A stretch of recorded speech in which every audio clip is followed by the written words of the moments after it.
മാർഗഭൂമിയിൽ സ്വപ്നം തേടും വ്യഥിത ഹൃദയന്റെ നാദം. അറബ് മണ്ണിൽ അതിരഴാമണൽക്കാട്ടിൽ നന്മയുണർത്തുന്ന നാദം. Voice of Saudi Arabia, voice of Saudi Arabia.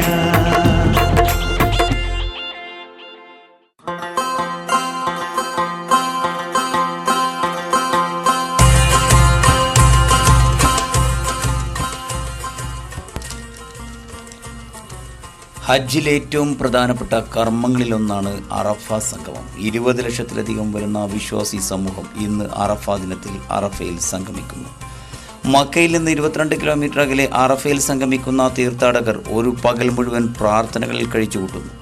മനുഷ്യൻ്റെ അസ്തിത്വത്തെ ചോദ്യം ചെയ്യുന്ന, നമ്മിലെ അഹങ്കാരത്തെ ഇല്ലാതാക്കുന്ന, ഏതു വലിയവനെയും നിസ്സഹായനാക്കുന്ന രംഗങ്ങളാണ് അറഫയിൽ കാണുവാൻ സാധിക്കുക. ഉള്ളവനും ഇല്ലാത്തവനും, കോടീശ്വരനും ഭിക്ഷക്കാരനും, അറബിയും അനറബിയും, അമേരിക്കക്കാരനും ആഫ്രിക്കക്കാരനും ഒരേ വേഷത്തിൽ ഒരേ മനസ്സോടെ സഞ്ചരിക്കുന്ന അപൂർവ കാഴ്ചകൾ. ഹജ്ജിൻ്റെ പൊരുൾ തേടിയുള്ള നമ്മുടെ യാത്ര തുടരുകയാണ്. Almadina presents City flower voice of Saudi അറേബ്യയുടെ ഏറ്റവും പുതിയ അധ്യായത്തിലേക്ക് എല്ലാ ശ്രോതാക്കളെയും സ്വാഗതം ചെയ്യുന്നു.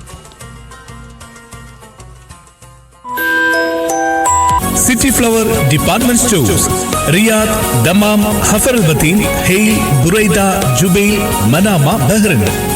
സിറ്റി ഫ്ലവർ ഹൈപ്പർ മാർക്കറ്റ്, മലീല പ്ലാസ, ബത്ത, റിയാദ്.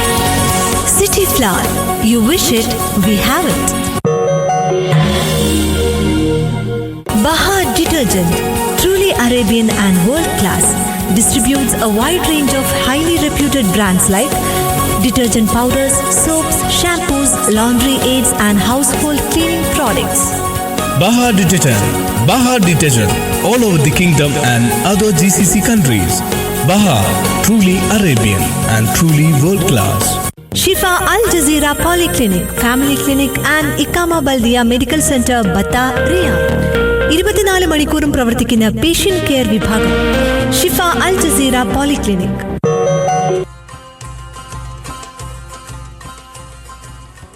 തിരിച്ചറിവ് നഷ്ടപ്പെട്ടു പോയ മനുഷ്യന് തിരിച്ചറിവ് സമ്മാനിക്കുന്ന ഇടങ്ങളാണ് അറഫയും മിനയും മുസ്ദലിഫയുമെല്ലാം. ഹജ്ജിൻ്റെ ഓരോ കർമ്മങ്ങളും നമ്മോട് വിളിച്ചു പറയുന്നത് 100 അർത്ഥങ്ങളാണ്. സ്ഥിതി സമത്വം, സ്നേഹം, നേതൃപാടവം, ഐക്യം, വിശ്വാസം, ആർജവം, ആത്മവിശ്വാസം, ധൈര്യം, പ്രതിബദ്ധത എന്നീ വികാരങ്ങൾ പ്രതിഫലിപ്പിക്കുന്ന കർമ്മങ്ങളുടെ ആവിഷ്കാരമാണ് പരിശുദ്ധ ഹജ്ജ് കർമ്മങ്ങളിലൂടെ സാക്ഷാത്കരിക്കപ്പെടുന്നത്. ഹജ്ജിനായി തയ്യാറെടുക്കുന്നവർ ആദ്യമായും മനസ്സിനെ ഹജ്ജിനായി പാകപ്പെടുത്തേണ്ടതുണ്ട്. ക്ഷമയും സഹിഷ്ണുതയും സഹകരണവും ഹാജിമാർ പ്രകടിപ്പിക്കേണ്ടതുണ്ട്. പലപ്പോഴും തങ്ങൾക്ക് അനുവദിച്ചതിനേക്കാൾ കൂടുതൽ ലഗേജുകൾ വിമാനത്തിൽ കയറ്റി സഹയാത്രികരെയും എയർപോർട്ട് ജീവനക്കാരെയും ബുദ്ധിമുട്ടിക്കുന്നത് ഹജ്ജിൻ്റെ നല്ല വശങ്ങളെ ഇല്ലാതാക്കുന്നു. ചെക്കിൻ ലഗേജ് 20 കിലോ ഭാരമുള്ള 2 കെട്ടുകളാക്കുക. എല്ലാ ലഗേജുകളിലും പേരും മേൽവിലാസവും വ്യക്തമായി എഴുതുക. കയ്യിൽ കരുതുന്ന ബാഗേജുകളിൽ മൂർച്ചയുള്ള യാതൊന്നും തന്നെ കരുതാതിരിക്കുക. ഹജ്ജ് യാത്രയിലുടനീളം അത്യാവശ്യങ്ങൾക്കായി അല്പം സൗദി റിയാൽ സൂക്ഷിക്കുക. കൂട്ടം കൂടുകയോ മുദ്രാവാക്യങ്ങൾ വിളിക്കുകയോ അരുത്. ഗ്രൂപ്പ് ലീഡറുടെ നിർദ്ദേശങ്ങൾ അനുസരിക്കുക. വിമാനയാത്രയിൽ എയർ ഹോസ്റ്റസുകൾ നൽകുന്ന സന്ദേശങ്ങൾ മാത്രം മനസ്സിലാക്കുക. മക്കയിലെത്തിയാലുടനെ സ്വന്തം ഗ്രൂപ്പിനോടൊപ്പം സഹകരിച്ച് നീങ്ങുക. ദുൽഹജ്ജ് 6 മുമ്പായി മുത്തവ്വിഫുമാർ നൽകുന്ന ID കാർഡുകൾ സൂക്ഷിച്ചു വെക്കുക. ഈ കാർഡ് വളരെ ഭദ്രമായി സൂക്ഷിക്കണം. ദുൽഹജ്ജ് 7 രാത്രി തന്നെ മുത്തവ്വിഫുമാർ ഹാജിമാരെ മിനായിലേക്ക് കൊണ്ടുപോകും. മിനായിലേക്ക് അത്യാവശ്യ ലഗേജുകൾ മാത്രം കൊണ്ടുപോവുക. ദുൽഹജ്ജ് 8 മിനയിൽ പ്രത്യേക കർമ്മങ്ങളൊന്നും തന്നെ ചെയ്യാനില്ല. പരമാവധി പ്രാർത്ഥനകളിൽ മുഴുകുക. 4 റക്അത്തുള്ള നമസ്കാരങ്ങൾ 2 നമസ്കരിക്കാവുന്നതാണ്. ദുൽഹജ്ജ് 9 അറഫ ദിനം. ആദ്യ ബസ്സിൽ തന്നെ കാലത്ത് അറഫയിലേക്ക് പുറപ്പെടുക. ലുഹൂറും അസറും 2 റക്അത്താക്കി ഇവിടെ വെച്ച് നമസ്കരിക്കാവുന്നതാണ്. മഗ്രിബ് നമസ്കാരം വരെ അറഫയിൽ പ്രാർത്ഥനകളുമായി കഴിച്ചുകൂട്ടുക. അറഫയാണ് ഹജ്ജ്. ലോക മുസ്ലിങ്ങളുടെ മഹാസമ്മേളനമാണ് അറഫ സംഗമം. സൂര്യൻ അസ്തമിക്കുന്നതോടെ അറഫയിൽ നിന്ന് മുസ്ദലിഫയിലേക്ക് തിരിക്കുക. പ്രഭാതം വരെ മുസ്ദലിഫയിൽ കഴിച്ചുകൂട്ടുക. തുറന്ന ആകാശത്തിന് ചുവട്ടിൽ കിടന്നുറങ്ങാം. സുബൈ നമസ്കാരത്തിന് ശേഷം പ്രാർത്ഥനകൾ മുഴുകുക. പിന്നീടുള്ള ദിനങ്ങൾ സാത്താൻ്റെ പ്രതീകങ്ങൾക്ക് നേരെയുള്ള കല്ലെറിയുവാനുള്ള 3 ദിനങ്ങൾ ആണ്. മുസ്തലിഫയിൽ നിന്ന് മിനായിലെത്തി ആദ്യം ജംറത്തുൽ അഖബയിൽ 7 കല്ലുകൾ വീതം എറിയണം. ശേഷം ബലികർമ്മം പൂർത്തിയാക്കി മുടികളഞ്ഞ് ദുൽഹജ്ജ് 10 തന്നെ ഇഫാദയുടെ തവാഫും സയ്യും നിർവഹിക്കാം. ഇസ്ലാമിക് ഡെവലപ്മെൻറ്റ് ബാങ്കിൻ്റെ വക്കാല ഉപയോഗപ്പെടുത്തി ബലികർമ്മം നിർവഹിക്കാം. ഹജ്ജിൻ്റെ പ്രധാന കർമ്മങ്ങളിൽ ഒന്ന് തന്നെയാണ് ബലികർമ്മം. ഈ വിഷയത്തിൽ ഒരിക്കലും അനധികൃത അറബ് കേന്ദ്രങ്ങളെ സമീപിക്കരുത്. ദുൽഹജ്ജ് 10, 11, 12 ദിനങ്ങളിൽ മിനായിലെ ടെൻറ്റുകളിൽ കഴിച്ചുകൂട്ടാം. ഇരടയിൽ എല്ലാ ദിവസവും 3 ജംറകളിലും കല്ലേറ് നിർവഹിക്കണം. ദുൽഹജ്ജ് 12 കല്ലേറിന് ശേഷം സൂര്യാസ്തമയത്തിന് മുമ്പായി മിനയിൽ നിന്ന് യാത്ര തിരിക്കാവുന്നതാണ്. ഹജ്ജിൻ്റെ ഓരോ കർമ്മങ്ങൾക്കും അനേകായിരം മാനങ്ങളുണ്ട്. ചരിത്രത്തോടും അനീതികൾക്കെതിരായിട്ടുള്ള പോരാട്ടങ്ങളോടും സ്ഥിതിസമത്വത്തോടും മാനവികതയോടും അത് ബന്ധപ്പെട്ട് കിടക്കുന്നു. സാമ്പത്തികമായും ആരോഗ്യപരമായും കഴിവുള്ളവർ ജീവിതത്തിൽ ഒരിക്കലെങ്കിലും ഹജ്ജ് നിർവഹിക്കേണ്ടതാണ്. ഇസ്ലാമിൻ്റെ ചിഹ്നങ്ങളെല്ലാം തന്നെ സാധാരണക്കാരുമായും അവശവിഭാഗങ്ങളുമായും കറുത്തവർഗ്ഗക്കാരുമായും ബന്ധപ്പെട്ട് കിടക്കുന്നു. ഇല്ലാത്തവൻ്റെ മതമത്ര ഇസ്ലാം.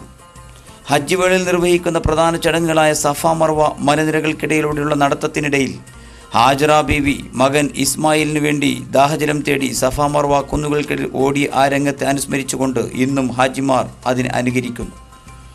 ആരായിരുന്നു ഹാജറ ബീവി?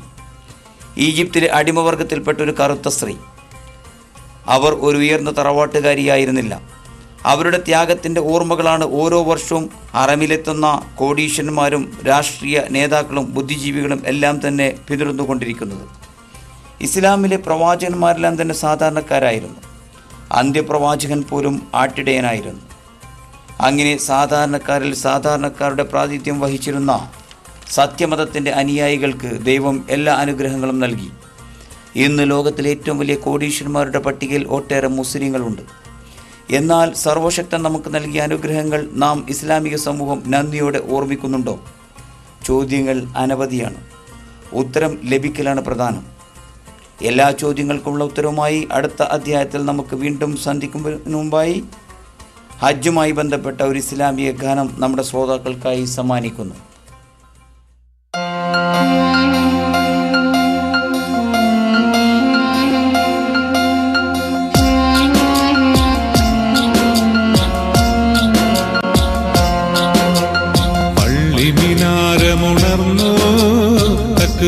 വാനിലുയർന്നു ഈന്തപ്പനകൾ ദൂരെ തൗഹീദിൻ വിളി കേട്ടു.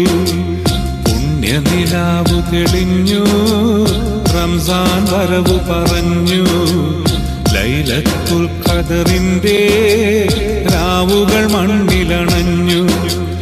തൗബയിൽ നെഞ്ചു പിടഞ്ഞു, തൗബയിൽ നെഞ്ചു പിടഞ്ഞു. യാ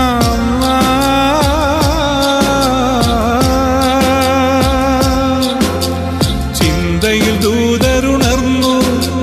സയ്യിദ് ശംസുൽ തങ്ക സിറാജ മഹമൂദേ, നൂറുൽ ഹുദാവേ മുത്തു ഹബീബേ സല്ലല്ലാഹ്, അസ്റഫുൽ ഖൽഖി ഖൽബിൻ വിദിയേ സല്ലല്ലാഹ്.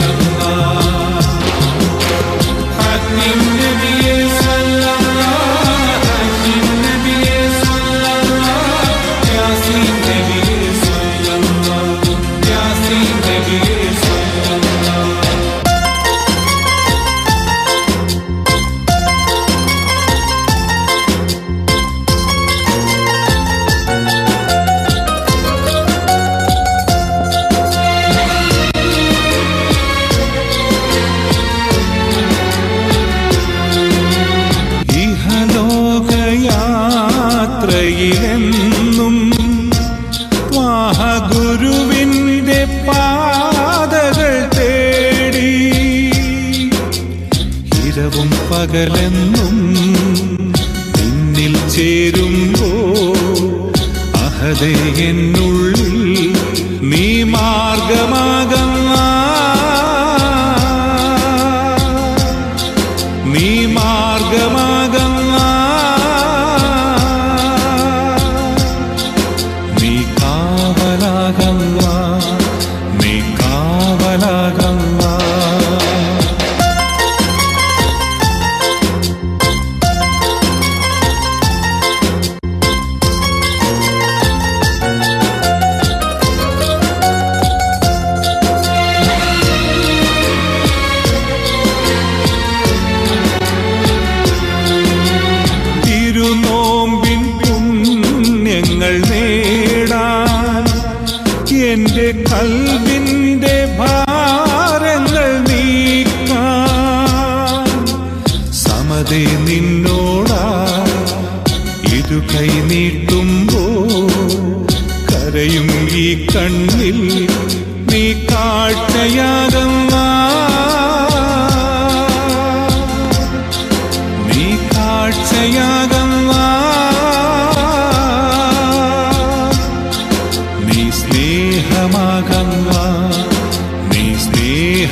പള്ളി മിനാരമുണർന്നു, തക്ബീർ വാനിലുയർന്നു, ഈന്തപ്പനകൾ ദൂരെ തൗഹീദിൻ വിളി കേട്ടു.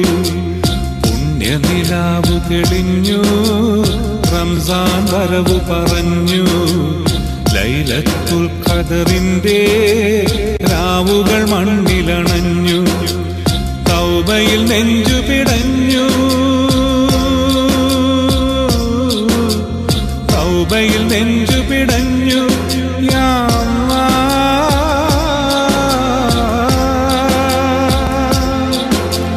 ചിന്തയിൽ ദൂതരുണർന്നു, സയ്യിദ് ശംസുൽ തങ്ക സിറാജ മഹമൂദേ.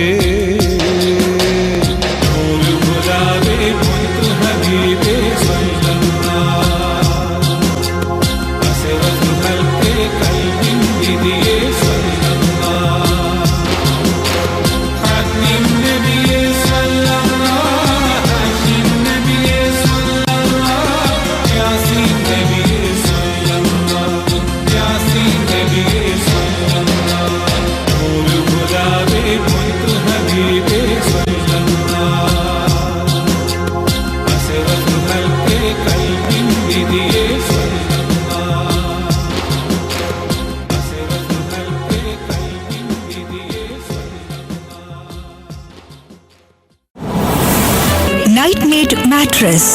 Best quality medical beds and ceramic closets. Lower prices. Delivery at your doorstep. All over Kerala. Payments on delivery. Nightmate Mattress. Authorized dealer Hanin Trading, Kerala. Contacts 00966 5039 50539. Welcome to voice of Kerala 1152 AM voice of Saudi Arabia. ഞാൻ ദമാമിൽ നിന്നും റോണിയ വിബി. നിയമവും നിയമത്തിന്റെ വെളിച്ചവും എന്ന പരിപാടിയിലേക്ക് എല്ലാ പ്രിയ ശ്രോതാക്കൾക്കും സ്വാഗതം.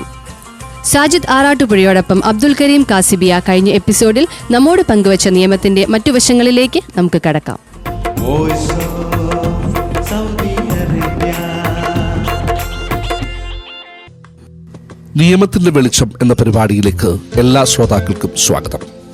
ഞാൻ നിങ്ങളോടൊപ്പം സാജിദ് ആറാട്ടുപുഴ. സൗദി അറേബ്യയുടെ നിയമമേഖലയിൽ പ്രവർത്തിക്കുന്ന വളരെ പ്രഗത്ഭരായ മലയാളികളെ പരിചയപ്പെടുത്തുകയും അവരുടെ അനുഭവങ്ങളിലൂടെയും പ്രവാസികൾക്ക് അനുഗുണമാകുന്ന ഉപദേശങ്ങളിലൂടെയും കടന്നു പോവുക എന്നുള്ളതാണ് ഈ പരിപാടിയിൽ പ്രധാനമായും ഉദ്ദേശിക്കുന്നത്.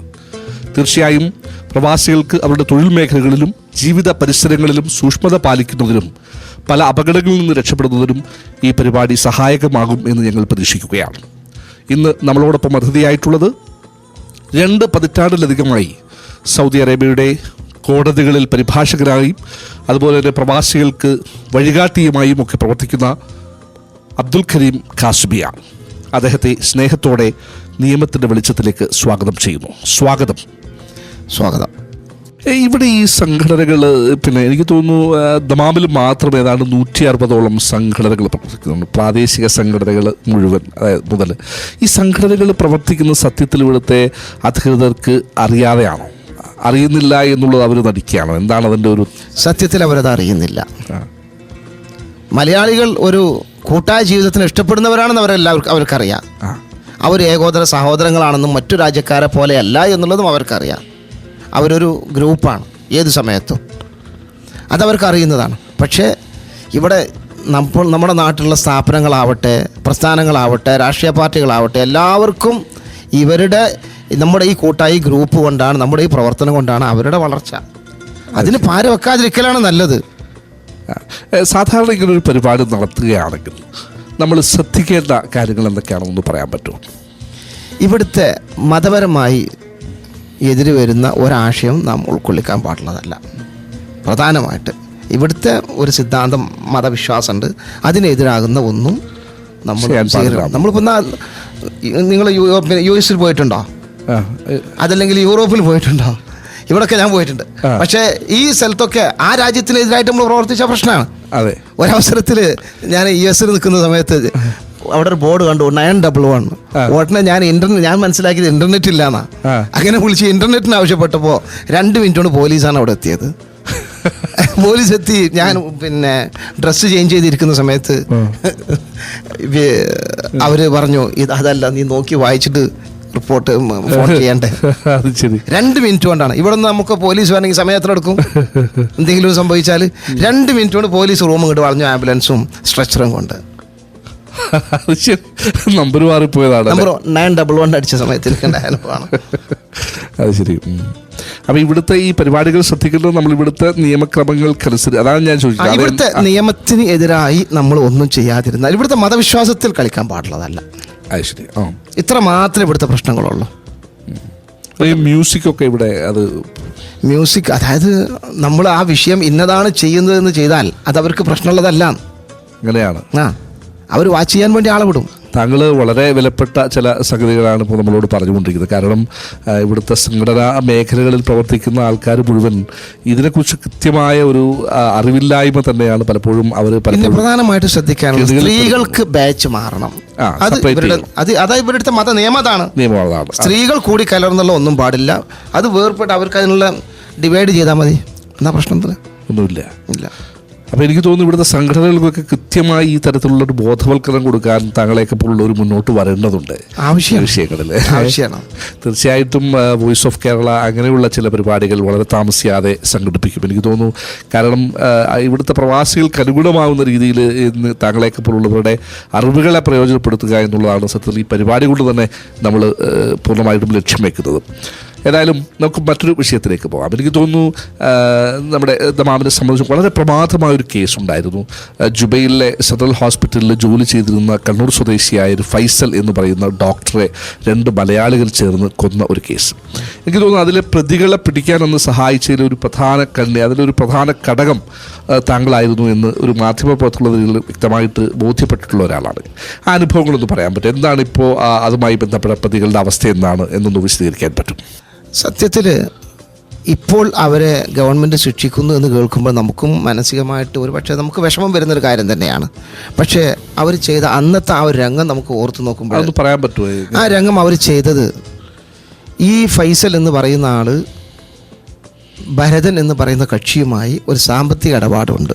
ഒരു 25,000 അല്ലെങ്കിൽ 40,000 റിയാലിൻ്റെ സാമ്പത്തിക ഇടപാടുണ്ട്. ഇത്രയേ ഉള്ളൂ. ഈ സാമ്പത്തിക ഇടപാട് ഫൈസലിന് നാട്ടിൽ പോകാൻ വേണ്ടി തിരികെ ചോദിച്ചു. ഭരതനോട് ഈ പൈസ തിരികെ ചോദിച്ചപ്പോൾ ഭരതൻ അത് കൊടുക്കാൻ തയ്യാറായില്ല. അത് കൊടുക്കാൻ തയ്യാറാകാതെ പലപ്പോഴും ഇങ്ങനെ ഉഴവഴപ്പം കളിച്ച സമയത്ത് ഒരു ബുധനാഴ്ച ഇതേപോലെ ഫൈസൽ ദമാമിലേക്ക്, ഇവിടെ ദമാമിൽ ഒരു കൂട്ടുകാരുണ്ട്, അവിടേക്ക് വരാൻ വേണ്ടി ഇറങ്ങുന്ന സമയത്ത് ഈ ഭരതൻ എന്ന് പറയുന്ന കൂട്ടുകാരൻ അവൻ്റെ റൂമിലേക്ക് വിളിക്കുകയാണ് ചെയ്യുന്നത്. സ്വന്തം റൂമിലേക്ക് വിളിക്കുകയാണ്. വിളിച്ചിട്ട് പിന്നെ ഞാൻ ഇൻവെസ്റ്റിഗേഷനിൽ പങ്കാണ്. അപ്പോൾ ചോദിച്ച ചോദ്യങ്ങളും ജഡ്ജിയിൽ എഴുതിയ പകർപ്പും എൻ്റെ കയ്യിലുണ്ട്. അത് അടിസ്ഥാനത്തിലാണ് ഞാനീ പറയുന്നത്. എൻ്റെ പകർപ്പുണ്ട്. അപ്പോൾ ഒരു ഡ്രാഫ്റ്റ് മോഡൽ കാശ് റിസീവ് ചെയ്തു എന്നുള്ളൊരു ഫോം ഫൈസലിൻ്റെ കയ്യിൽ കൊടുത്തിട്ട് ഇതിൽ ഒപ്പിട് എന്നുള്ളത് സമർപ്പിക്കും. ഫൈസലിന് കൊടുക്കുകയാണ്. ഇത് ഒപ്പിടുന്നില്ലെങ്കിൽ ആണ് അടുത്ത ഇവൻ്റെ ഈ പരിപാടി അവൻ ചെയ്യുന്നത്. ഫൈസൽ പറഞ്ഞു, ഞാനത് ഒപ്പിടില്ല. ഫൈസൽ ഇരിക്കുന്നത് ചെയറിലാണ്. അവിടെ ബലമായിട്ട് ഫൈസലിനെ പിടിച്ചിരുത്തി 2 കൈയും പിൻഭാഗത്തേക്ക് കെട്ടുകയാണ്. അതോടൊപ്പം തന്നെ പിന്നെ വായ സ്റ്റിക്കർ ചൊട്ടിച്ചു. ശ്വാസം പുറത്തേക്ക് പോകാൻ ചെറിയൊരു ഹോളും വെച്ചു കൊടുത്ത്. എന്നിട്ട് ഈ സ്വന്തം ഭരതൻ ഉറങ്ങുന്ന അതേ ബെഡ്റൂമിലാണ്. എന്നിട്ട് ഈ ഡിവൈഡർ ഉണ്ടല്ലോ റൂമിൻ്റെ ഇടയിൽ, ആ ഡിവൈഡറിനകത്തേക്ക് ചെയർ അങ്ങോട്ട് വെച്ചിട്ട് പിന്നെ മൂത്രിക്കുന്ന ലിംഗം മൂത്രം പുറത്ത് വരാതിരിക്കാൻ, അതായത് കാർബറ്റ് വൃത്തിയാവാതിരിക്കാൻ ഈ വെള്ളത്തിൻ്റെ ബോട്ടിൽ അതങ്ങോട്ട് പിടിപ്പിക്കുകയും ചെയ്തു. എന്നിട്ട് ആ മൂത്രം പോയിക്കൊണ്ടിരിക്കുന്നത് ഈ ബോട്ടിലേക്കാണ്.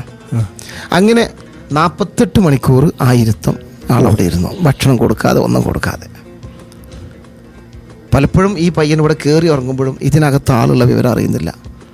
ഈ ഭരതൻ, ഈ എൽദോ എന്ന് പറയുന്ന കൂടെ ഉള്ള ആൾ ഈ വിഷയത്തിനകത്ത് അറിയുന്നില്ല. അങ്ങനെ പിറ്റേ ദിവസം 48-ാം മണിക്കൂറിൽ രാത്രി 12 മണിക്ക് ശേഷം ഇവൻ്റെ കഴുത്തിൽ TV കേബിൾ വന്നിട്ട് മുറുക്കുകയാണ്. പറ്റ ആൾ തളർന്ന ശേഷം അവൻ മരിച്ചു എന്ന് ഉറപ്പ് വരുത്താൻ വേണ്ടി TV കേബിൾ വന്ന് മുറുക്കുകയും അത് മുറുക്കിയതിന് ശേഷം മരിച്ചു എന്ന് ബോധ്യപ്പെട്ടതിന് ശേഷം ബെഡ്ഷീറ്റ് ഉണ്ടല്ലോ, പുതക്കുന്ന പുതപ്പിൽ ഇവനെ ബോഡി ഇതിലേക്ക് മാറ്റി വെച്ചിട്ട് മറ്റവൻ്റെ സഹായം അപേക്ഷിച്ചു. ഈ എൽദോ എന്ന് പറയുന്ന പയ്യൻ്റെ സഹായം ആവശ്യപ്പെട്ടു. അപ്പോഴാണ് ഈ എൽദോ ഇതിന് ഇൻവോൾവ് ആയിട്ട് കൂടുതലായിട്ട് വരുന്നത്. അങ്ങനെ ആ സഹായം ചെയ്തിട്ട് ഇത് ബോഡി കിച്ചണിലേക്ക് എടുത്ത് മാറ്റുകയാണ് ചെയ്യുന്നത്. ഈ വിവരം ദമാമിൽ നിന്ന് ഒരു പ്രധാനപ്പെട്ട മാധ്യമപ്രവർത്തകൻ എന്നോട് അറിയിച്ചു. അവിടെ ചെല്ലുന്ന സമയത്ത് ബോഡി മരണം സാധാ മരണമാണെന്നാണ് ഡോക്ടർമാർ എഴുതിയിട്ടുള്ളത്. കാരണം ഫൈസലിൻ്റെ ഭരതൻ അവിടെ കൊടുക്കുന്ന റിപ്പോർട്ടാണല്ലോ ഡോക്ടർമാർ എഴുതുന്നത്. അപ്പോഴൊക്കെ ഭരതൻ അവരെ കൂടെ ഉണ്ട്. ശരി. അങ്ങനെ മരണം സാധാ മരണമാണ്. ഈ നമുക്കിവിടെ സംശയം വരുന്നത് ഭരതൻ പിന്നീട് ഇതിൽ ആക്റ്റീവ് ആവുന്നില്ല. ആക്റ്റീവ് ആവുന്നപ്പോഴാണ് നമുക്ക് സംശയം വരുന്നത്. ഇവിടെ ഭരതൻ ഇവൻ്റെ റൂം കൂട്ടുകാരനാകുന്ന ഭരതനെ കാണുന്നില്ല, എൽദോയും കൂടെ കാണുന്നില്ല. ഇങ്ങനെ വന്നപ്പോൾ നമ്മൾ അന്നത്തെ ആ പോലീസുകാരൻ പോലീസ് മേധാവി ഇന്ന് ജീവിച്ചിരിപ്പില്ല, അദ്ദേഹത്തിന് മരിച്ചുപോയി. അദ്ദേഹത്തിൻ്റെ കയ്യിൽ 9ഓളം കാരണങ്ങൾ നമ്മൾ എഴുതി കൊടുത്തു. ഇദ്ദേഹത്തിൻ്റെ ഇഖാമ എവിടെയാണ്, ഇദ്ദേഹത്തിൻ്റെ കൈ എന്തുകൊണ്ട് പിൻഭാഗത്ത് കിടക്കുന്നു, ഇദ്ദേഹം വെളുത്ത മനുഷ്യനായിരുന്നല്ലോ എന്തുകൊണ്ട് കറുത്തു, അപ്പോൾ ഈ രക്തം തടഞ്ഞു നിന്നിട്ട് ഏത് രക്തം പോവാതെ മനുഷ്യൻ കറുത്തതാണ്, എന്തുകൊണ്ട് രക്തം ആള് കറുത്തിരിക്കുന്നു, ഇദ്ദേഹത്തിൻ്റെ കൈയിൻ്റെ വിരലും മുഖമൊക്കെ എന്തങ്ങനെ കൂർത്തിരിക്കുന്നു, അത് സ്റ്റിക്കർ ഇട്ട് തൊട്ടിച്ചിട്ടേ എന്ത് കൂർത്തിരിക്കുന്നു. ഇങ്ങനെ തുടങ്ങുന്ന ഒരുപാട് ചോദ്യങ്ങൾ നമ്മൾ എഴുതിയിട്ട് പോലീസിന് കൊടുത്തു. ആ കത്തിന്നും നമ്മുടെ കയ്യിൽ സ്റ്റോക്ക് ഉണ്ട്. ആ കത്തിന്നും സ്റ്റോക്ക് ഉണ്ട്. ആ കത്ത് പോലും കൊടുത്തു. പോലീസ് എന്ന് ചോദിച്ചു, നീ എന്താ അഡ്വക്കേറ്റ് ആണോ? അപ്പോൾ ഞങ്ങൾ പറഞ്ഞു, ഞങ്ങൾ ഉള്ള കാര്യമാണ് നിങ്ങളോട് പറഞ്ഞത് എന്ന് പറയുകയും നിങ്ങൾക്ക് ആരെ സംശയമുണ്ട്? അപ്പോൾ ഞങ്ങൾ പറഞ്ഞു 3 ആളുകളെ സംശയമുണ്ട്. 3 ആളുകളെ സംശയം 3 ആളുകളും പിടിച്ചു കൊണ്ടുപോയി. ഒന്ന് എൽദോ, ഭരതൻ, കൂടെ വേറൊരു പയ്യനും കൂടെ ഉണ്ട്, ഒരു മലയാളം.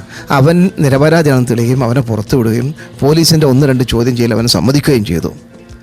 കോടതി അങ്ങനെ അവിടുത്തെ കാലങ്ങളോളം കഴിഞ്ഞ് കോടതി രണ്ടാമത് ഇവരെ ഹാജരാക്കിയ സമയത്ത് ഇവരോട് ചോദിക്കുന്നു, നീ വിഷയം അറിഞ്ഞുകൊണ്ട് എന്തുകൊണ്ടാണ് നീ പുറത്തറിയിക്കാതിരുന്നത്? അതുകൊണ്ട് നിനക്കും ജീവപര്യന്ത ശിക്ഷ.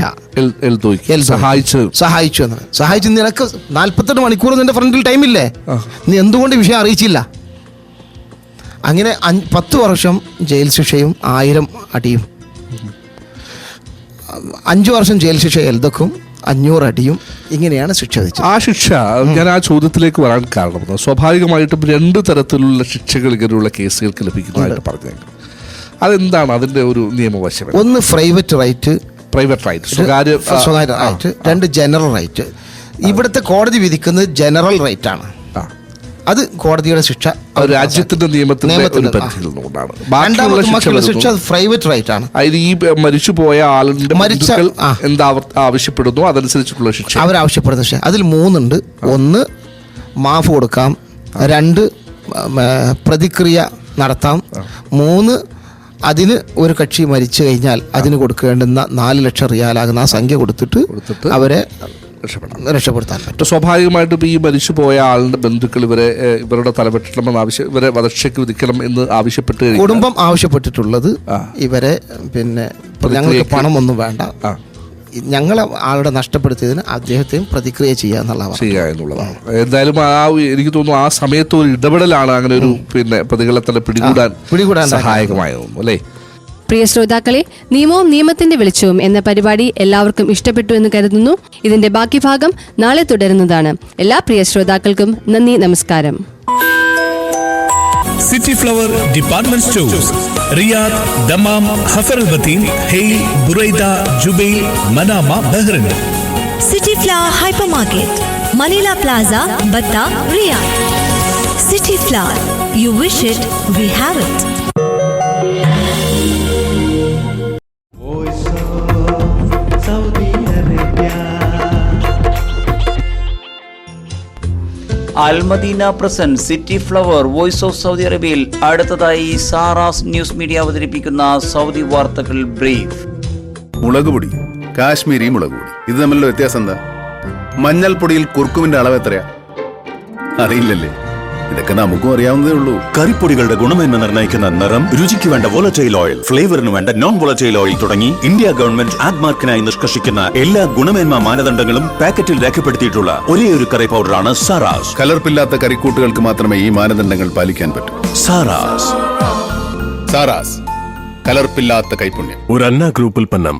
Al-Labir Medical Group, Riyadh, Dammam, Jeddah, Makkah and Medina strives for perfection, excellence and values in healthcare. Al-Labir Medical Group, large regional healthcare SVS provider in GCC countries. Click on home appliances, kitchen appliances, lighting devices, entertainment products. Click on electronics and home appliances. Click on make it yours. V1 Shopping Center, Dammam, Toyota. Something unique, always fresh, thousands of collections. Most welcome to V1 Shopping Summer Festival. കൈ നിറയെ സമ്മാനങ്ങൾ. V1 Shopping Center, Dammam, Toyota.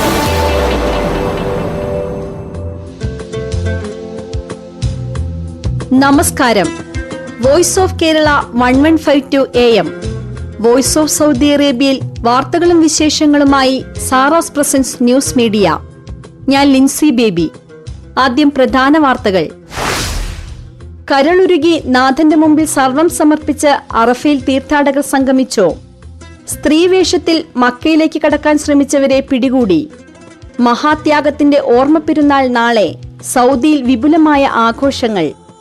Saudi പൗരന്മാരെ ഹൂത്തികൾ തടങ്കലിൽ പാർപ്പിച്ചിട്ടില്ലെന്ന് സഖ്യസേനാ വക്താവ്. റിയാദിൽ പെരുന്നാൾ നമസ്കാരം രാവിലെ 5:55 നടക്കുമെന്ന് ഇസ്ലാമിക കാര്യ മന്ത്രാലയം. വാർത്തകൾ വിശദമായി. ഭക്തിയുടെ നിറവിൽ തീർത്ഥാടക ലക്ഷ്യങ്ങൾ ഇന്ന് അറഫയിൽ സംഗമിച്ചു. ഹജ്ജിന്റെ ആത്മാവാണ് അറഫ സംഗമം. കരളുരുകി നാഥന്റെ മുമ്പിൽ സർവം സമർപ്പിച്ച പ്രാർത്ഥനയിലായിരുന്ന തീർത്ഥാടകർ മുസ്ദലിഫയിൽ രാപ്പാർക്കുന്നതിനായി പ്രയാണം തുടങ്ങി. 164 രാജ്യങ്ങളിൽ നിന്നുള്ള 14 ലക്ഷത്തോളം ഹജ്ജ് തീർത്ഥാടകരും രാജ്യത്തിനകത്തുനിന്ന് അനുമതി പത്രം നേടിയ 2 ലക്ഷം ഹാജിമാരും ഉൾപ്പെടെ 25 ലക്ഷം തീർത്ഥാടകരാണ് അറഫ മൈതാനിയിൽ ഇന്ന് സംഗമിച്ചത്. ഇന്ത്യൻ തീർത്ഥാടകർ സുരക്ഷിതമായി അറഫ സംഗമത്തിൽ പങ്കെടുത്തതായി ഇന്ത്യൻ ഹജ്ജ് മിഷൻ അറിയിച്ചു. സ്ത്രീവേഷത്തിൽ മക്കയിലേക്ക് കടക്കാൻ ശ്രമിച്ച നിയമലംഘകരെ പിടികൂടിയെന്ന് ഹജ്ജ് ഫോഴ്സ് കമാൻഡറും മക്ക പ്രവിശ്യ പോലീസ് മേധാവിയുമായ major general Abdul Aziz Al സൗലി പറഞ്ഞു. ഹജ്ജ് അനുമതി പത്രമില്ലാത്ത 1,23,950 പേരെ മക്കയ്ക്കു സമീപം ചെക്ക് പോസ്റ്റുകളിൽ നിന്ന് തിരിച്ചയച്ചു. ഇവർക്കെതിരെ ശിക്ഷാ നടപടികൾ സ്വീകരിക്കുമെന്ന് മക്ക പ്രവിശ്യ പോലീസ് മേധാവി പറഞ്ഞു. ക്രെയിൻ അപകടത്തിൽ പരിക്കേറ്റവർ ഉൾപ്പെടെ മക്കയിലെ ആശുപത്രികളിൽ ചികിത്സയിലായിരുന്ന 56 ഹാജിമാരെയും മദീന ആശുപത്രികളിൽ ചികിത്സയിലായിരുന്ന 23 തീർത്ഥാടകരെയും ആംബുലൻസുകളിൽ അറഫ ആശുപത്രികളിൽ എത്തിച്ചു. വികലാംഗർ, രോഗികൾ എന്നിവർക്ക് യാത്രാ സൗകര്യം നൽകുന്നതിന് ജംറയിൽ മുനിസിപ്പൽ ഗ്രാമകാര്യ മന്ത്രാലയത്തിനു കീഴിലെ വികസന പദ്ധതി വിഭാഗം 234 ഇലക്ട്രിക് വാഹനങ്ങൾ ഏർപ്പെടുത്തി. മറ്റ് തീർത്ഥാടകരുടെ നീക്കങ്ങൾക്ക് പ്രയാസം സൃഷ്ടിക്കാത്ത നിലയ്ക്ക് പ്രത്യേക ട്രാക്കുകളിലാണ് ഇലക്ട്രിക് വാഹനങ്ങൾ സഞ്ചരിക്കുകയെന്ന് electric car service supervisor Wajdi തോല പറഞ്ഞു. പാകിസ്ഥാനി തീർത്ഥാടകയ്ക്ക് മിനായിൽ കുഞ്ഞു പിറന്നു. മിന അൽവാദി ആശുപത്രിയിലാണ് യുവതി ആൺകുഞ്ഞിന് ജന്മം നൽകിയത്. ഹജ്ജിന് മിനായിൽ പിറക്കുന്ന ആദ്യ കുഞ്ഞാണിത്. വിശുദ്ധ ഹറമിലുണ്ടായ ക്രെയിൻ അപകടത്തിൽ മരണപ്പെട്ട 92 പേരെ തിരിച്ചറിഞ്ഞതായി അധികൃതർ അറിയിച്ചു. 89 മയ്യത്തുകൾ മറവു ചെയ്യുന്നതിന് ബന്ധുക്കൾക്ക് വിട്ടുകൊടുത്തു. 3 മൃതദേഹങ്ങൾ വിട്ടുകൊടുക്കുന്നതിനുള്ള നടപടികൾ പൂർത്തിയാക്കി വരികയാണെന്നും അധികൃതർ അറിയിച്ചു. യമനിൽ നിന്നുള്ള ഹജ്ജ് തീർത്ഥാടകർ സുരക്ഷിതരായി മക്കയിലെത്തിയതായി യമൻ മതകാര്യ വകുപ്പ് മന്ത്രി ഫുവദ് ഉമർ ബിൻ അലി ബിൻ അൽ ഷേഖ് അബൂബക്കർ അറിയിച്ചു. തീർത്ഥാടകരുടെ യാത്ര മുടക്കാൻ ഹൂത്തികൾ ശ്രമിച്ചിരുന്നു. സൗദി അധികൃതരുടെ കഠിന ശ്രമത്തിന് യമൻ കടപ്പെട്ടിരിക്കുന്നുവെന്നും മന്ത്രി അറിയിച്ചു. ഇബ്രാഹിം നബിയുടെ ത്യാഗസ്മരണയിൽ നാളെ നാടെങ്ങും ബലിപ്പെരുന്നാൾ. നാളെയും മറ്റന്നാളും വിപുലമായ ആഘോഷ പരിപാടികളാണ് വിവിധ പ്രവാസി സംഘടനകൾ ഈദിനോടനുബന്ധിച്ച് ഒരുക്കിയിരിക്കുന്നത്. റിയാദിൽ ഷിഫ മലയാളി സമാജവും റിയാദ് ടാക്കീസും OICCയും വിവിധ പരിപാടികൾ ഒരുക്കിയിട്ടുണ്ട്.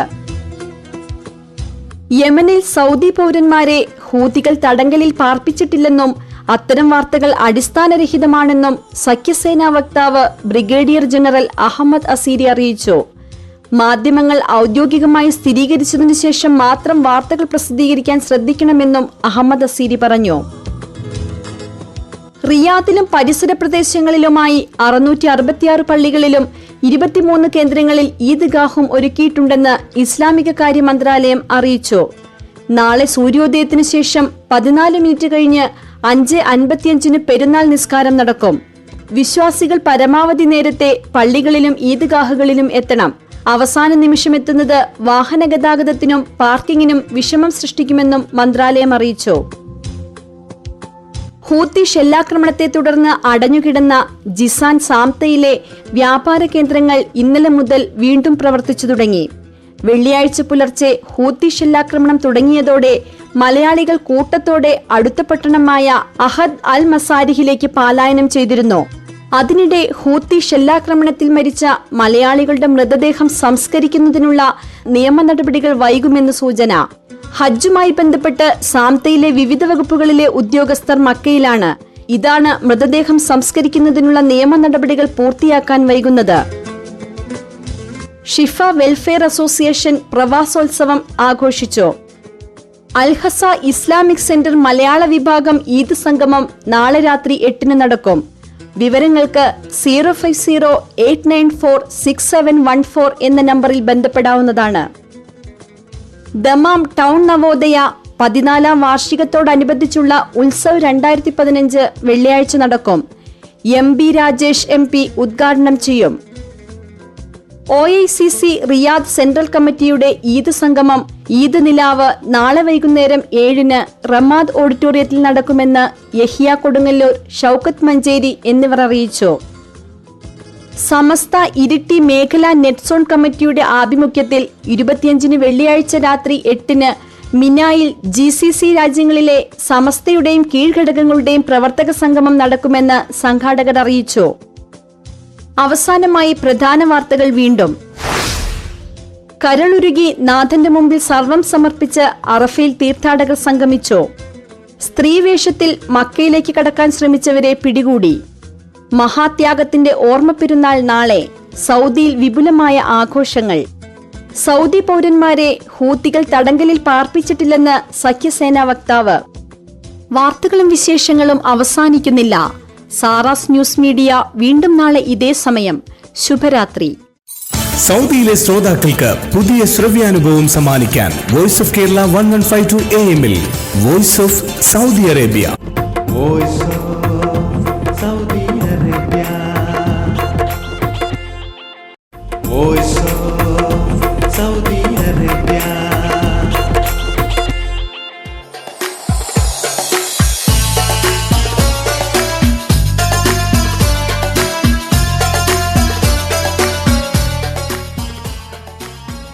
സഫ മക്ക പ്രസൻസ് മഴത്തുള്ളിക്കിലുക്കം പരിപാടിയിൽ ഇന്ന് നമ്മുടെ അതിഥിയായി വന്നെത്തിയിരിക്കുന്നത് റിയാദിലെ പ്രമുഖ മാധ്യമ പ്രവർത്തകൻ Shri Najeem കൊച്ചുകലം.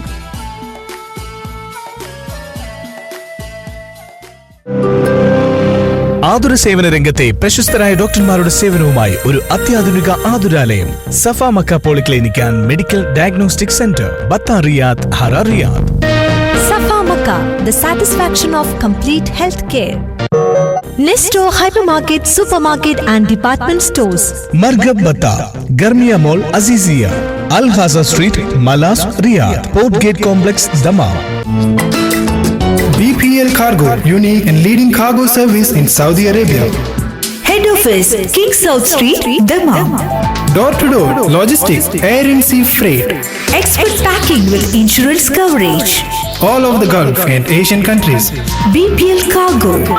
Innovative transportation solution that meets global business demands. പുകൾപെറ്റ മലബാറിന്റെ രുചിപ്പെരുമയുമായി new Malabar rice. All over the kingdom and other GCC countries. New Malabar Rice and Abu Sana Gold Chocolate.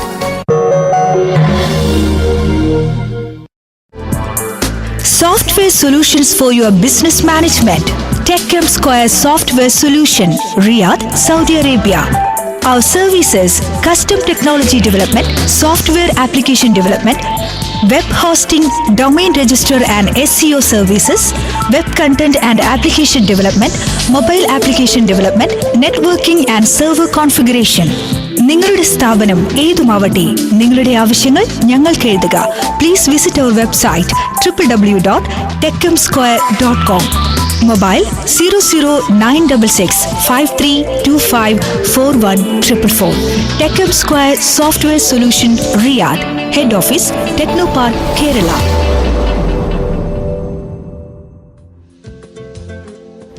പ്രിയ ശ്രോതാക്കളെ, എല്ലാവരെയും സഭാമക്ക മഴത്തുള്ളി കിലുക്കത്തിലേക്ക് ഞാൻ സ്വാഗതം ചെയ്യുകയാണ്. ഇന്ന് നമ്മുടെ അതിഥിയായി നമ്മോടൊപ്പം എത്തിയിരിക്കുന്നത് റിയാദിലെ പ്രമുഖ മാധ്യമ പ്രവർത്തകനും എഴുത്തുകാരനുമായ നജീം കൊച്ചുകലുങ്കാണ് നമ്മുടെ ഇന്നത്തെ അതിഥി.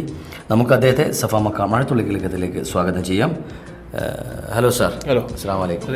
എന്തൊക്കെയാണ് വിശേഷങ്ങൾ? നല്ല വിശേഷങ്ങളാണ്. കൊച്ചുകലുങ്ക് അല്ലേ, എവിടെയാണ്? അതിനെക്കുറിച്ച് അത് തിരുവനന്തപുരം കൊല്ലം ജില്ലകളുടെ അതിർത്തി പ്രദേശമാണ്.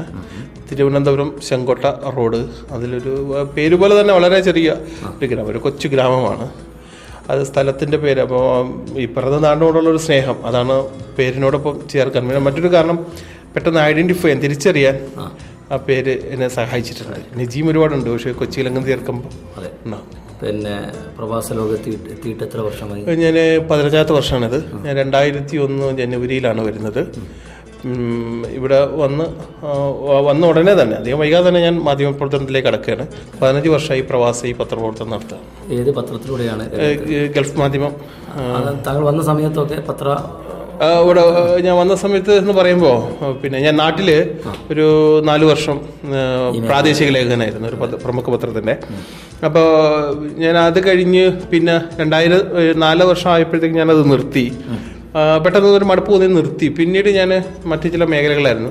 ഞാനിപ്പോൾ ഗ്രാഫിക് ഡിസൈനിങ്ങായിട്ട് ബന്ധപ്പെട്ടു. അപ്പോൾ അതുകൊണ്ട് സൗദി അറേബ്യയിലേക്ക് പിന്നെ അങ്ങനൊരു രക്ഷപ്പെടണം എന്ന് തോന്നിയിട്ട് സൗദി അറേബ്യയിലേക്ക് വന്നു. അപ്പോൾ ഗ്രാഫിക് ഡിസൈനറായിട്ടാണ്, ഒരു ഡിസൈനർ എന്ന നിലയിലാണ് സൗദിയിലേക്ക് വരുന്നത്. പക്ഷെ സൗദിയിലെത്തി വൈകാതെ തന്നെ ഞാൻ പത്രപ്രവർത്തനത്തിലേക്ക് തിരിഞ്ഞു. അന്ന് ഗൾഫ് മാധ്യമം 2 ദിവസം കൂടുമ്പോഴാണ് റിയാദിലെത്തിയിരുന്നത്. ഞാനിവിടെ വന്ന് പിന്നെ ഏതാണ്ട് ഒരു 4 വർഷത്തിന് ശേഷമാണ് പത്രം അന്നിവിടെ മലയാളികൾക്ക്, വായനക്കാർക്ക് പത്രം കിട്ടിത്തുടങ്ങിയത്. നാട്ടിലെ പത്രപ്രവർത്തനവും പ്രവാസ ലോകത്തെ പത്രപ്രവർത്തനവും തമ്മിൽ എന്തെങ്കിലും വ്യത്യാസം തോന്നി? ഞാൻ അത് പിന്നെ എനിക്ക് തോന്നിയത്, എൻ്റെ നാട്ടിലെ പത്രപ്രവർത്തനം എന്ന് പറയുമ്പോൾ, നാട്ടിൽ നമ്മൾ ഒന്നത് മലയാളികളൊരു ഭയങ്കര മാധ്യമബോധമുള്ളവരാണ്. ഭയങ്കര രാവിലെ എഴുന്നേറ്റ പത്രം വായിച്ചേ പറ്റുമെന്നുള്ള. അതുപോലെ തന്നെ ഈ ന്യൂസ്, ഇപ്പം ടി വി വന്ന ശേഷം ടി വി ന്യൂസ് ഒരുപക്ഷെ ഇങ്ങനെ എത്ര സീരിയസ് ആയി ഗൗരവത്തോടെ പിന്നെ വാർത്ത കാണുന്നവർ, ഇപ്പോൾ ഈ ന്യൂസ് അവരൊക്കെ ഏറ്റവും കൂടുതൽ ആളുകൾ കാണുന്ന പരിപാടികളായി മാറുകയും, അപ്പം വാർത്ത ഒരു വിനോദം പോലെ ആസ്വദിക്കുന്നവരാണ് മലയാളികൾ. അപ്പോൾ ശരിക്കും ഈ പ്രവാസികളും പത്രങ്ങളും വാർത്തകളും മാധ്യമ ലോകവും ആയിട്ട് അവർ ബന്ധപ്പെടാൻ വല്ലാതെ ആഗ്രഹിക്കുന്നവരാണ്. അപ്പം അതുകൊണ്ട് തന്നെ പിന്നെ അവർ പിന്നെ കുറച്ച് കൂടുതൽ അവർ താല്പര്യം കാണിക്കുന്നുണ്ട്. പക്ഷേ നാട്ടിൽ ഒരു പക്ഷേ കേരളത്തിൽ ഒരുപാട് പത്രപ്രവർത്തകരുണ്ടെങ്കിലും മാധ്യമപ്രവർത്തകരുണ്ടെങ്കിലും ഈ ജനങ്ങൾ എല്ലാവരും ഈ മാധ്യമപ്രവർത്തകരോട് അങ്ങനെ ബന്ധപ്പെടുന്നില്ല. അപ്പം അതുകൊണ്ട് ഈ ഒരു തൻ്റെ ഒരു വാർത്ത, താൻ എഴുതുന്നൊരു വാർത്ത, അല്ലെങ്കിൽ താൻ പ്രക്ഷേപണം ചെയ്യുന്നൊരു വാർത്ത, താൻ സംപ്രേഷണം ചെയ്യുന്നൊരു വാർത്ത, താൻ റിപ്പോർട്ട് ചെയ്യുന്നൊരു വാർത്ത ജനങ്ങളിൽ എങ്ങനെ അത് പ്രതികരണം ഉണ്ടാക്കുന്ന ഒരു പക്ഷേ ഈ റിപ്പോർട്ടർക്ക് പെട്ടെന്ന് അറിയാൻ കഴിയണം എന്നില്ല നാട്ടിൽ, കേരളത്തിൽ. പക്ഷേ ഇവിടെ അങ്ങനെയല്ല. ഇവിടെ നമ്മളൊരു വാർത്ത ഇപ്പോൾ സോഷ്യൽ മീഡിയയിൽ നമ്മളൊരു പോസ്റ്റ് ഇട്ടാൽ ലഭിക്കുന്ന പ്രതികരണം പോലെ തന്നെ നമ്മളൊരു വാർത്ത റിപ്പോർട്ട് ചെയ്ത് കഴിഞ്ഞാൽ ഇവിടെ പെട്ടെന്ന് തന്നെ നമുക്ക് പ്രതികരണം ലഭിക്കും. 1. 2, ഈ പ്രവാസികൾ പിന്നെ കൂടുതൽ സെൻസിറ്റീവാണ്. അപ്പോൾ അതുകൊണ്ട് തന്നെ ഏത് വിഷയത്തോടും അവരുടെ ഒരു പ്രതികരണ രീതിയും അങ്ങനെയാണ്. അവർ ഈ നാട്ടിൽ നിന്ന് അകന്ന് നിൽക്കുന്നത് കാരണം എപ്പോഴും ഒരു ഉത്കണ്ഠാകുലരാണ്. നാട്ടിൽ നിന്നുള്ള വാർത്തകൾ അറിയാൻ, ഏത് വാർത്തകൾ അറിയാനുള്ള ഒരു വല്ലാത്ത ഉത്കണ്ഠയാണ്. ആ ഉത്കണ്ഠയൊക്കെ അവർ വേഗം പ്രകടിപ്പിക്കും. അപ്പോൾ അങ്ങനെ വാർത്തകളിൽ ഒരു ഇടപെടൽ പോലെ, വാർത്താ സമൂഹത്തിൽ ഇടപെടൽ നടത്തുന്ന പോലെ, ഓരോ വായനക്കാരന് നേരിട്ട് ഇടപെടുന്നത് പോലെ എനിക്ക് അനുഭവപ്പെടാറുണ്ട്. അപ്പോൾ എനിക്ക് ശരിക്കും കേരളത്തിൽ ഞാൻ നടത്തിയ 4 വർഷത്തെ പ്രാദേശിക പത്രപ്രവർത്തനത്തേക്കാൾ എനിക്ക് ഇവിടുത്തെ പ്രവാസി പത്രപ്രവർത്തനം ഭയങ്കര താല്പര്യമാണ് നൽകുന്നത്. ഭയങ്കര ഊർജ്ജം നൽകുന്നുണ്ട്. അതുകൊണ്ടാണ് ഈ 15 വർഷമായി ഞാൻ ഇത് തുടരുന്നത്. ഇപ്പോഴും എനിക്ക് മടുപ്പ് തോന്നാത്തത്.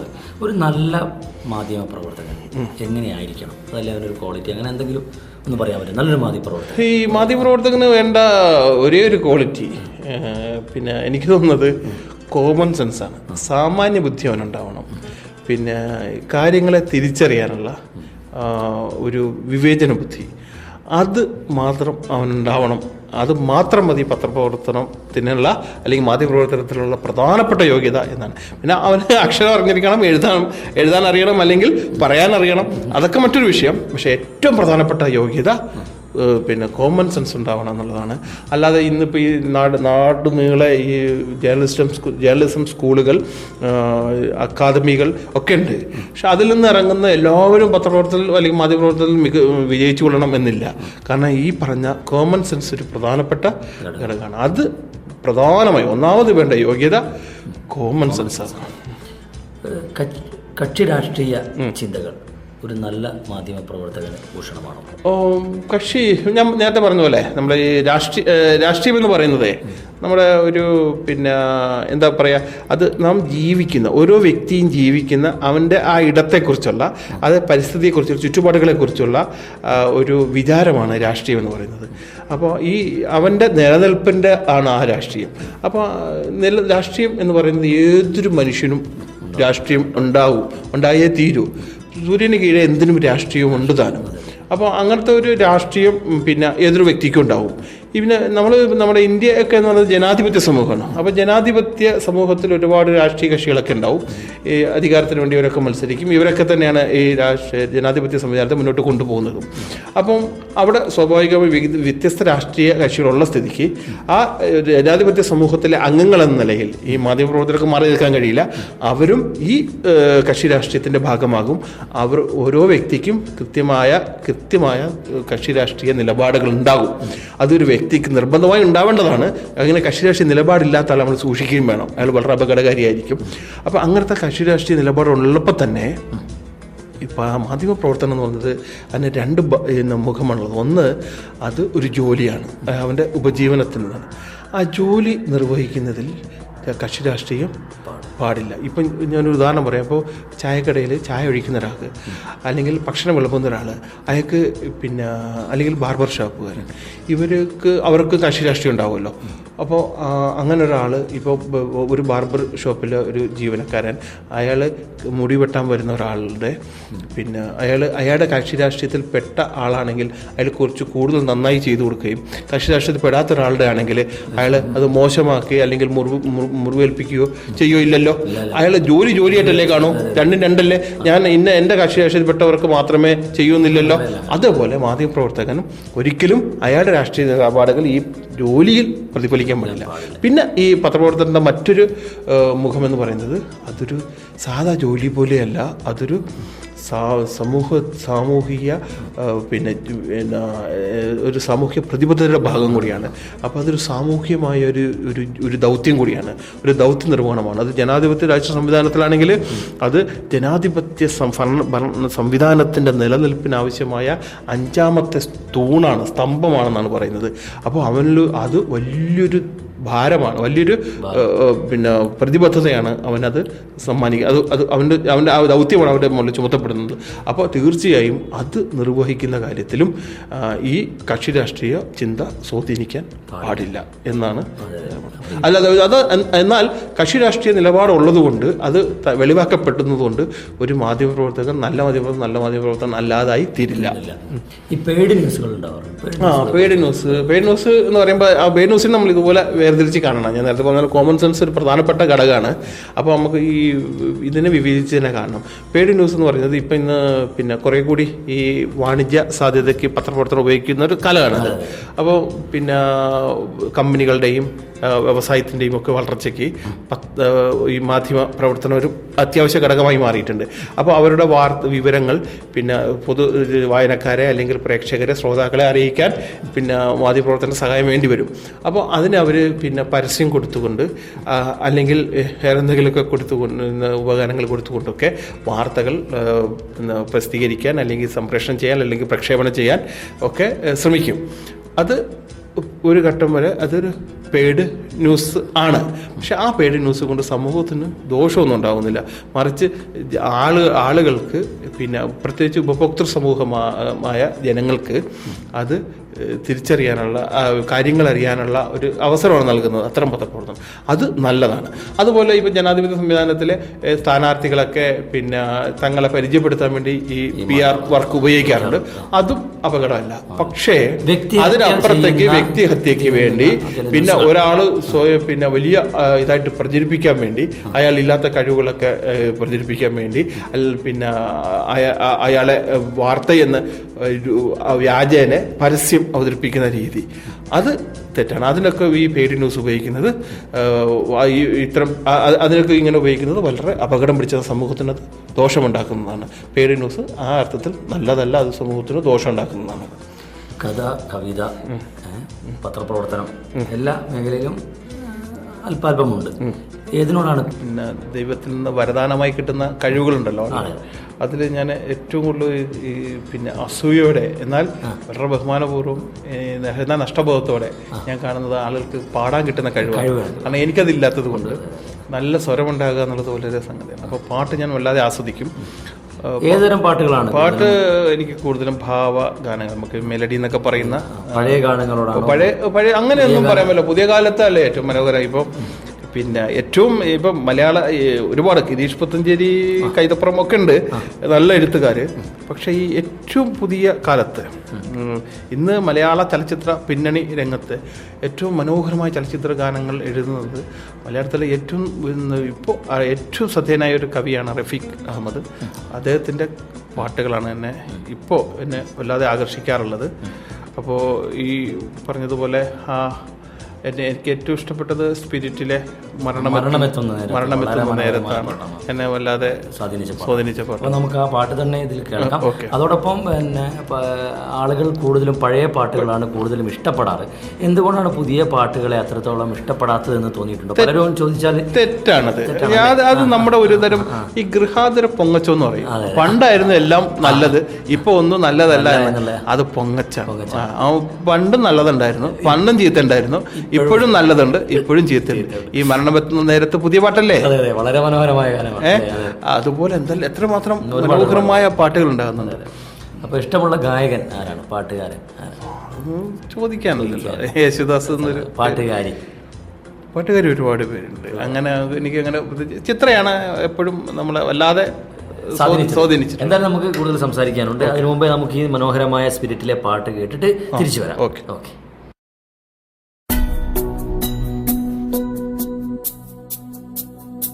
മരണമെത്തുന്ന നേരത്തു നീ എൻ്റെ അരികിൽ ഇത്തിരി നേരം ഇരിക്കണേ.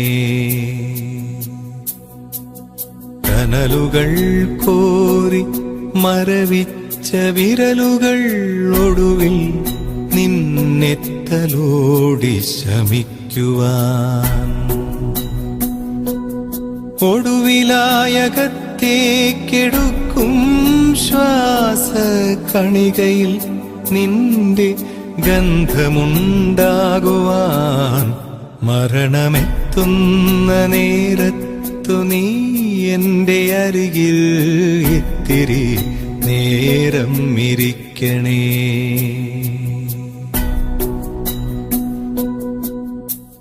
ഇനി തുറക്കേണ്ടതില്ലാത്ത കൺകളിൽ പ്രിയതേ നിൻമുഖം മുങ്ങിക്കിടക്കുവാൻ. ഒരു സ്വരം പോലും ഇനി എടുക്കാത്തൊരീ ചെവികൾ നിൻ സ്വരമുദ്രയാൽ മൂടുവാൻ.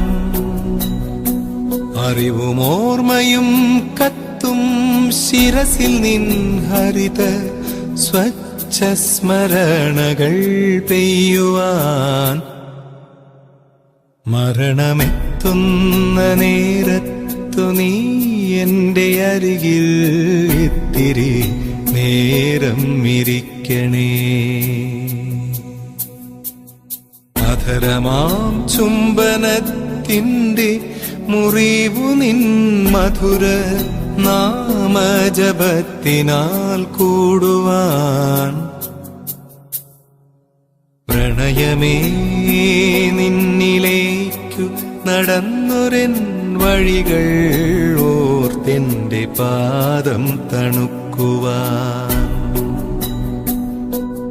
പ്രണയമേ നിന്നിലേക്കു നടന്നൊരെൻ വഴികൾ ഓർത്തെന്റെ പാദം തണുക്കുവാൻ.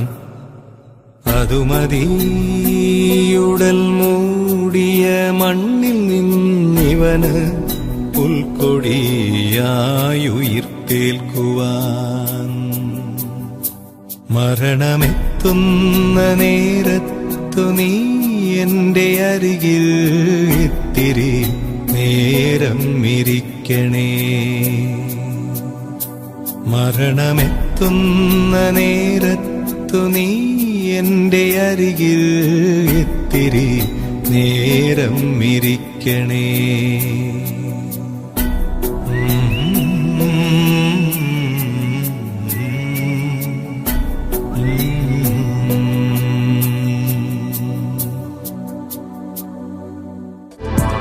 Grand Mart Hypermarket.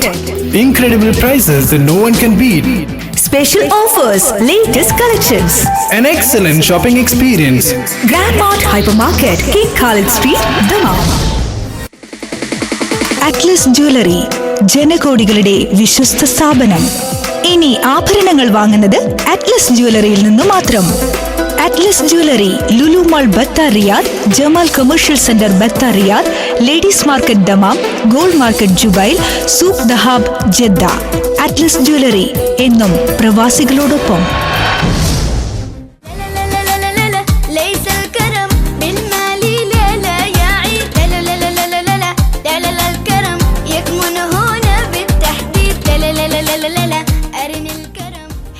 Al Madina present city flower voice of Saudi അറേബ്യയുടെ ഈ അധ്യായം ഇവിടെ അവസാനിക്കുന്നു. എല്ലാ ശ്രോതാക്കൾക്കും വോയിസ് ഓഫ് സൗദി അറേബ്യയുടെ ഹൃദയംഗമായ ഈദാശംസകൾ. ഈ പരിപാടിയെക്കുറിച്ചുള്ള നിങ്ങളുടെ നിർദ്ദേശങ്ങൾ, വിമർശനങ്ങൾ ഞങ്ങൾക്ക് എഴുതുക. ഞങ്ങളുടെ വിലാസം VOKSaudi@gmail.com. ഫോൺ 009665094600972. അടുത്ത അധ്യായത്തിൽ വീണ്ടും സന്ധിക്കും വരെ അസ്സലാമലൈക്കും. നന്ദി, നമസ്കാരം. بشاشة يا جدي ستر العيد الآن يرانا وبأن الحزن تلاشى. لا لا لا لا لا لا ليس الكرم بالمال. لا لا يا عيد. لا لا لا لا لا لا لا لا لا لا الكرم يكمن هنا بالتحديد. لا لا لا لا لا لا لا أرني الكرم هيا بشكل جديد.